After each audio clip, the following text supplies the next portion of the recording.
여러분 안녕하십니까. 한반도 상황이 또 한 번 그늘이 지게 됐습니다. 북한이 4차 핵실험을 감행한 이후에 중대한 추가 도발 가능성이 제기됐었는데요. 마침내 위성 발사라는 미명 아래 장거리 미사일 발사 계획을 드러냈습니다. 네, 오는 8일부터 25일 사이에 발사하겠다니 거의 임박했는데요.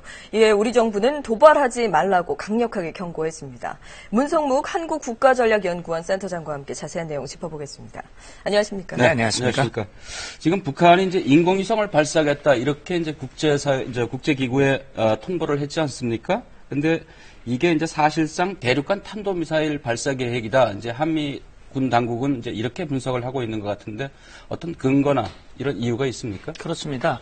지금 이 인공위성을 발사하겠다고 북한이 주장을 하고 있습니다만 네. 북한이 발사하겠다고 하는 인공위성 발사와 장거리 탄도미사일 발사와 똑같은 발사체를 사용을 합니다. 네. 그 발사체 탄두에 인공위성을 실으면 인공위성이 되는 것이고 네. 거기에 핵탄두를 실으면 핵 미사일이 되는 겁니다. 네. 그러니까 다만 장거리 미사일은 목표 지점에 이제 갔다가 이 타격을 하는 게 이 목표지만 이것은 궤도 위로 쏘아 올리는 거니까 네. 그런 어떤 발사 원리와 목표, 궤도의 차이는 있지만 모든 것이 탄도 미사일을 사용하기 때문에 탄도 미사일 기술을 사용하고 있기 때문에 국제사회, 유엔 안보리는 북한의 인공위성 발사 주장은 이건 용인될 수 없는 도발 행위다. 그러니까 실제로 인공위성을 쏴서 올린다고 하더라도 그거는 뭐 문제가 아니라 발사체 자체가 그렇기 때문에 문제다 이런 얘기죠. 그렇습니다. 탄도미사일 기술을 이용한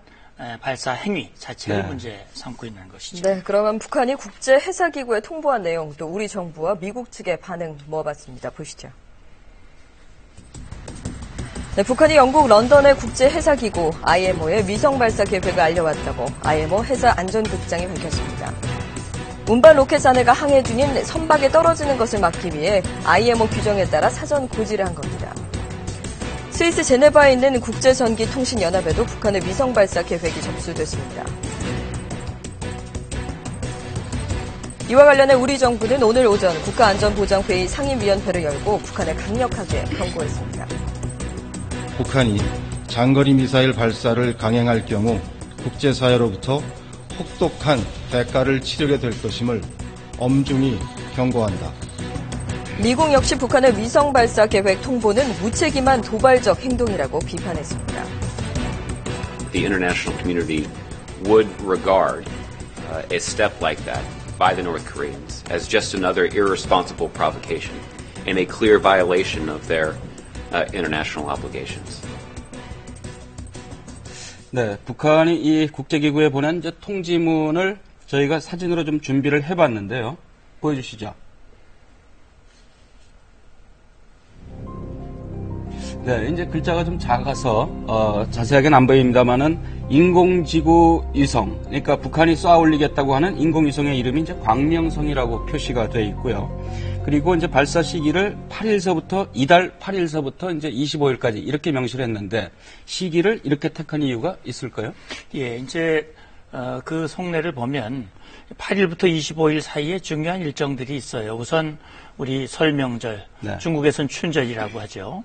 두 번째는 2월 16일이 김정은의 아버지 김정일의 생일인데 그것을 우리가 광명성절이라고 얘기를 하죠. 네, 네. 근데 북한이 인공위성의 이름을 광명성호라고 했단 말이죠. 네, 네. 그 다음에 이제 2월 25일 가까이로 가면 한미연합연습이 개시되는 시기와 거의 맞물립니다. 네. 따라서 북한은 국내외에 관심을 집중하고 특히 아버지 김정일을 부각시킴으로써 김정은의 효성, 네. 그렇게 해서 주민들을 결집시키고 국제사회의 또 여러 가지 제재 압력에도 반발하면서 이 한미연합연습에 대해서도 자기들의 그 주장을 보여주는 그런 네. 의도가 다분히 일정 속에 담겨져 있지 않나 이런 네. 추정을 해봅니다. 네, 그리고 이제 뭐 한미일 다 연휴 기간 속에 있으니까 좀 더 집중도가 있고 관심을 받으려는 그런 의도도 분명히 있을 거라고 생각이 그리고 드네요. 우리로서도 대응에 어려움이 있을 수 있고요. 네. 휴일이 이어지기 때문에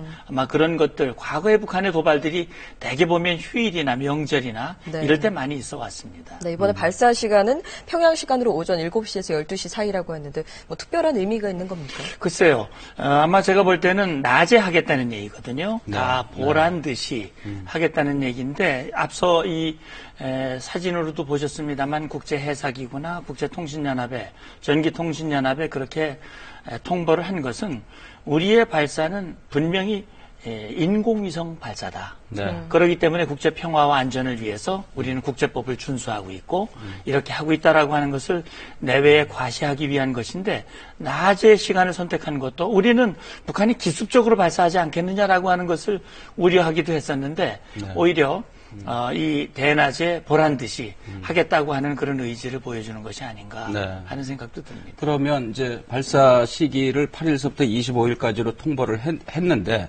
이제 그게 15일이 될지 16일이 될지는 모르지만은 막상 발사하는 당일이 되면 오늘 발사 시기 기상 상황도 그렇고 발사 시기가 된다면 다시 국제기구에 오늘 발사하겠다 이렇게 통보를 합니까?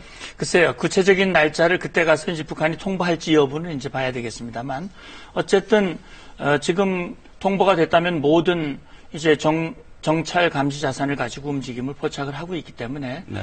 동창리 발사장일 가능성이 지금으로서는 제일 높아 보이고요. 네. 그쪽에 발사대에 공식적으로 장착을 해서 발사하는 모든 준비 과정들이 포착이 되기 때문에 네. 임박한 시기는 우리가 북한의 동향을 보고 아마 네. 파악할 수 있지 않을까 생각합니다. 네, 이제 잔해물이 이제 떨어질 수 있기 때문에 미리 통보를 하는 그런 이제 체계를 갖추고 있는 건데요. 네. 잔해물이 떨어질 예상 구역, 그러니까 위도와 경도로 저희가 이제 화면으로 준비해봤는데 네. 보여주시죠.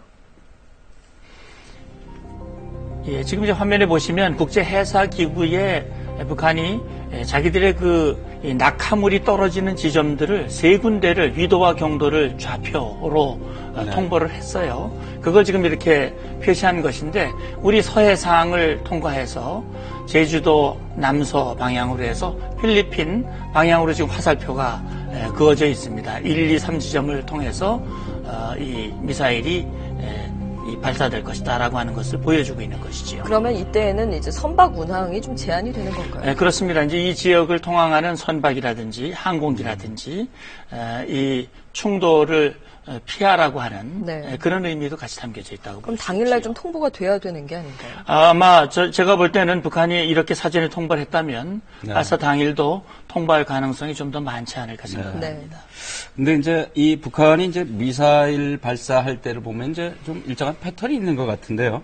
미사일 발사하고 나서 이제 국제사회가 제재하면은 좀 있다가 바로 또 핵실험 감행하고 핵실험 감행하는 또 제재 들어가면 또 미사일 발사하고 이번에는 이제 핵무기 핵실험을 4차 핵실험 끝내고 나서 이제 또 미사일 발사하겠다는 건데 이게 이제 미국까지 타격할 수 있는 장거리 투발 수단을 우리가 갖추고 있다. 이런 것들은 이제 대내외에 이제 확 천명을 하려고 하는 그런 의도입니까? 그렇습니다. 이 시청자 여러분들께서도 아마 이해를 하시겠습니다만 핵 실험을 해서 핵 역량을 강화시키더라도 그 핵 탄두를 실어서 날려보낼 수 있는 운반 수단이 있어야 네. 그게 위력으로 발휘가 되는 것이거든요. 네. 북한은 미국을 향해서 계속 협박을 하고 있고 평화협정을 체결하자고 얘기를 하고 있고 미국을 움직이기 위한 그런 어떤 시도들을 하고 있는데 네. 미국 본토를 타격할 수 있는 ICBM 대륙간 탄도미사일을 개발하고 이것을 보여줌으로써 네. 그 압박의 수위를 높이고자 하는 그런 의도를 가지고 있는데 그동안에 말씀하신 대로 북한의 발사 행태가 미사일 핵실험, 미사일 발사 핵실험 이렇게 해왔는데 이번 같은 경우는 핵실험이 앞서고 미사일이 좀 뒤서고 있습니다. 네. 네. 사실 큰 의미는 없다고 봅니다. 여러 가지 정치 일정이나 여건에 따라서 네. 앞서거니 뒤서거니 했지만 분명한 것은 늘 세트로 움직이고 있다고 하는 것. 네. 그렇기 때문에 앞으로도 이런 북한의 시도는 국제사회가 정말 제대로 하지 않으면 계속될 가능성이 있다고 우리가 봐야죠. 네. 북한이 이제 지금까지 장거리 미사일 이 발사 실험을 5차례를 했는데요. 저희가 이 일지를 정리를 했습니다. 함께 보시죠. 북한이 처음으로 장거리 미사일을 발사한 것은 1998년 8월 31일. 당시 발사한 장거리 미사일 대포동 1호는 일본 열도를 넘어 1600여 킬로미터를 날아갔습니다. 대포동 1호로 추정되는 미사일 한 발을 시험 발사했다. 2006년 북한은 두 번째 장거리 미사일인 대포동 2호를 발사했는데 이 미사일은 공중에서 폭발했습니다. 그리고 3년 후 세 번째 장거리 미사일 은하 2호가 발사됐고 미국을 향해 3,800여 킬로미터를 날아갔습니다. 우리의 과학자 기술자들은 국가 우주개발 전망 계획에 따라 운반 로켓 은하 2호로 인공지구 위성 광명성 2호를 궤도에 진입시키는 데 성공하였다. 2012년엔 네 번째 장거리 미사일 은하 3호를 발사했지만 또다시 공중 폭발로 실패했습니다. 같은 해 12월 북한은 다섯 번째 장거리 로켓인 은하 3호 2호기를 발사해 인공위성을 궤도에 진입시켰다고도 주장했습니다. 광명성 3호를 성공적으로 쌓아올렸다고 하니 경의하는 김정은 원스님을 모신 우리의 자랑과 용예가 더욱더 가슴 뿌듯이 차오릅니다. 네, 국제사회의 반발, 제재에도 불구하고 이번에 이제 미사일 발사를 감행하겠다고 또 이제 통보를 했는데요. 실제 이제 미사일 전력이 어떻게 되는지 좀 궁금합니다. 어떤 것들을 갖고 있나요? 예, 지금 이제 잠시 화면에도 보이고 있습니다만 지금 북한은 단거리 미사일부터 장거리 미사일까지 다양한 미사일을 가지고 있어요. 여기 이제 대표적인 미사일만 지금 예시를 하고 있습니다. 사거리 300km를 날아가는 화성 5호로 되어 있습니다만 우리는 보통 스커드 B라고 얘기를 합니다. 그 다음에 1300km 노동 1호는 일본 본토를 타격할 수 있는 그런 미사일이고요.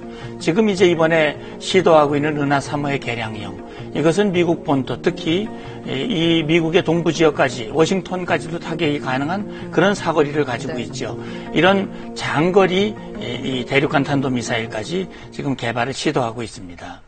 네. 다만 이제 여기서 중요한 것은 북한이 과연 장거리 미사일을 발사해서 정말 자기들이 원하는 미국의 목표 지점까지 도달할 수 있는 그런 충분한 역량을 가지고 있느냐 하는 부분에 대해서는 네. 전문가들 사이에서 아직 평가가 엇갈리고 있습니다. 네, 미국도 강하게 반발하고 있고 우리 정부도 이제 혹독한 대가를 치를 것이다 이렇게 경고하고 나섰지만 문제는 북한이 그렇게 두려워하는 것 같지 않다는 겁니다. 이게 중국이 그래도 어느 정도 그러니까 뒷배를 봐주는 것까지는 아니지만 그래도 아주 막 돈줄을 죄지 않기 때문에 그런 게 아닌가 하는 좀 그런 생각도 좀 들거든요. 예, 사실 이번에 북한이 1월 6일 날 4차 핵실험한 이후에 국제사회가 북한에 대한 제재 움직임을 보이고 있고 네. 과거와는 차원이 다른 제재를 하겠다. 사실 그래서 중국의 적극적인 호응 가능성을 기대를 했는데 중국은 대화에 의한 문제 해결이다라고 하는 원칙적인 입장만을 내세우면서 네. 사실 제재 문제를 놓고 미국과 중국이 또 우리 한국을 포함해서 입장이 갈리는 소위 적전 분열 현상을 보이고 있고요. 그런 상황에서 북한이 미사일 카드를 꺼낸 것은 자기들이 미사일을 또 쏜다 하더라도 중국은 여전히 자기들의 입장에서 제재의 그 수위를 막아줄 것이다. 막을 수밖에 없을 것이다라고 하는 계산이 있는 것이 아닌가 하는 생각을 합니다. 네. 이번에 이제 오다웨이 중국의 육자회담 그 수석 대표가 평양을 갔으니까 좀 중국으로서 역할을 좀 잘 좀 하고 돌아왔으면 좋겠습니다. 네. 오늘 말씀 고맙습니다. 고맙습니다. 감사합니다.